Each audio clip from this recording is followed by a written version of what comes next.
ইমানবিহীন মানুষ, বিশ্বাসবিহীন মানুষ মাঝিবিহীন নৌকার মতো।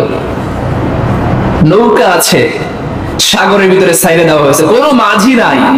ও স্রোত যেদিকে, ঢেউ যেদিকে, ও সেদিকেই যাবে। বিশ্বাস সেই মাঝির মতো।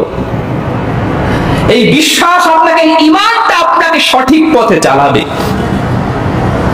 কিন্তু ঈমানটাই যদি না থাকে, সঠিক পথে আপনাকে চালাবে কে? মাঝি যদি না থাকে, আপনি সঠিক পথে যাবেন কেমনে? জীবনটা গরু ছাগলের মতো অনেকে কাটাই দেয়, যার কোনো লক্ষ্য নাই, যার কোনো মাঝি নাই, কোনো বিশ্বাস নাই, ঈমান নাই, এমন ভাবে চলতেছে যে তার কোনো কিচ্ছু নাই। যেখানে খায় সেখানেই হাগে, যেই পাত্রে খায় সেই পাত্রেই মল ত্যাগ করে। এমন মানুষ নাই?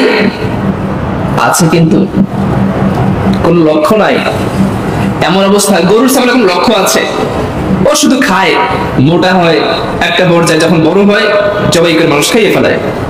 ওর টার্গেটই খাওয়া আর ত্যাগ করা, এরপর জন্ম দেয়া, এই হচ্ছে ওদের লক্ষ্য। কিন্তু আমরা তো মানুষ, মানুষের একটা লক্ষ্য থাকা অবশ্যই উচিত। আমাদের মূল লক্ষ্য হচ্ছে আল্লাহর জান্নাত। এই দুনিয়া আমরা সেই লক্ষ্যে কাজ করব, আল্লাহ পরকালে আমাদেরকে সেই জান্নাত দান করবেন, সুবহানাল্লাহ। আর সেই কাজ করলে দুনিয়ায় আমরা সার্টিফিকেট আমরা পেয়ে যাব। প্রিয় ভাইরা, এই জন্য ঈমান আনতে হবে। যদি ঈমান থাকে, আল্লাহ তাকে সরল পথে পরিচালিত করবে। বিশ্বাস থাকলে সরল পথে চলতে পারবে।